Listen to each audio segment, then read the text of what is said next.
नमस्कार दोस्तों, रामनवमी की झांकियां पूरे देश भर में धूमधाम से निकाली गई, लेकिन सबसे ज़्यादा ध्यान पश्चिम बंगाल पर टिका रहा, जहां बीजेपी, आरएसएस और दूसरे हिंदू संगठनों ने लगभग 2000 शोभा यात्राएं निकाली।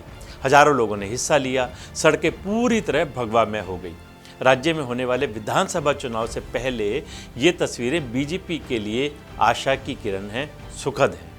लगातार तीसरी बार मोदी के प्रधानमंत्री बनने के बाद भी बीजेपी पश्चिम बंगाल का किला नहीं हिला पाई है, लेकिन शायद अब इसकी तैयारी शुरू हो गई है।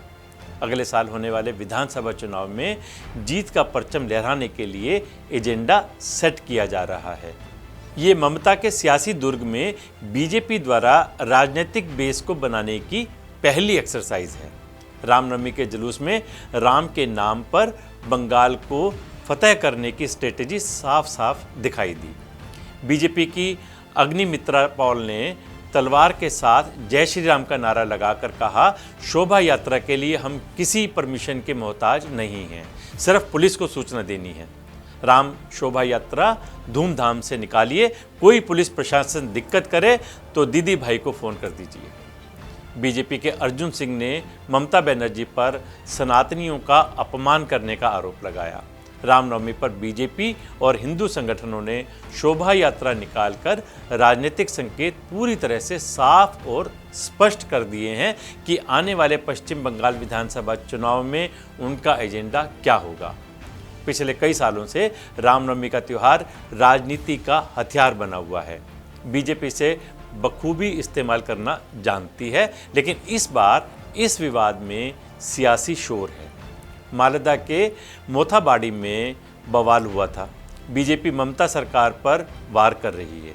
शुभेंदु अधिकारी ने पूर्वी मेदिनीपुर जिले में सोनापुरा गांव में राम मंदिर की आधारशिला रखकर साफ कर दिया है कि उनकी और पार्टी की सियासत किस दिशा में आगे बढ़ेगी। नंदीग्राम का सियासी और ऐतिहासिक महत्व रहा है, क्योंकि ये साल 2007 के भूमि अधिग्रहण विरोधी प्रदर्शन का केंद्र था, जहां हुई गोलाबारी में 7 प्रदर्शनकारियों की मौत हो गई थी।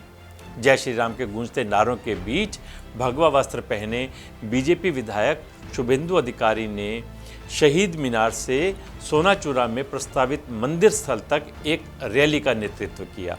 पश्चिम बंगाल में भले ही रामायण की प्रमुख घटनाएं सीधे तौर पर नहीं घटित हुई हों, लेकिन यहाँ कुछ ऐसे स्थल हैं जो रामायण काल से जुड़े हुए माने जाते हैं या जिनका संबंध भगवान राम या फिर हनुमान जी से है। सुश्रवण वर्धमान जिला में है।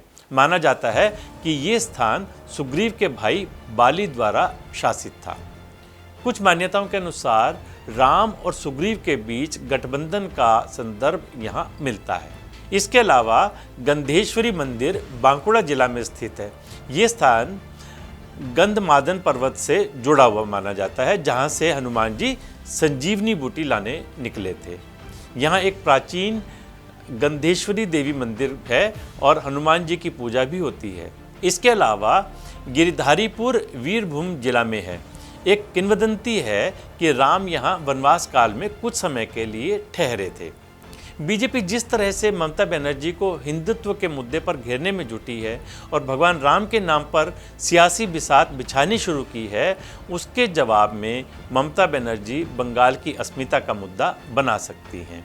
2021 के विधानसभा चुनाव में भी ममता बनर्जी बीजेपी के हिंदुत्व पॉलिटिक्स के सामने माँ, माटी और मानुष के भरोसे सियासी जंग फतह करने में कामयाब रही थी।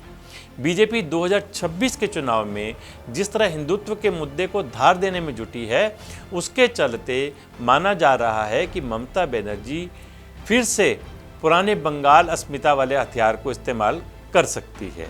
इस बार रामनवमी पर जिस तरह से कानून व्यवस्था को बनाए रखा और शोभा यात्रा के दौरान किसी तरह की कोई अनहोनी नहीं हुई, टीएमसी इसे अपनी सफलता बता रही है। ममता ने पिछले चुनाव को बंगाली बनाम बाहरी की लड़ाई का सियासी रंग दिया था। ममता बनर्जी ने खुद को बंगाली और बीजेपी नेताओं को बाहरी कहकर बंगाल की जनता को आगाह करने की कोशिश करती नजर आई थी। उन्होंने कहा कि बंगाल गुजरात या यूपी नहीं है, बंगाल बंगाल है, कुछ बाहरी गुंडे यहां आ रहे हैं। टीएमसी फिर कह रही है कि 2026 विधानसभा चुनाव के दौरान विकास के अलावा बंगाली अस्मिता हमारा मुख्य चुनावी मुद्दा रहेगा। बंगाली अस्मिता केवल बंगालियों के बारे में नहीं है, इसमें सभी भूमिपुत्रों के लिए अपील है। ऐसे में साफ है कि बीजेपी के हिंदुत्व को काउंटर करने के लिए ममता बनर्जी बंगाल अस्मिता के मुद्दे को फिर से उठा सकती है।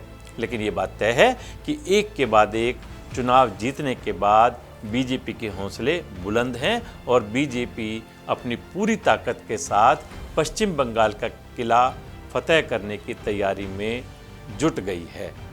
नमस्कार।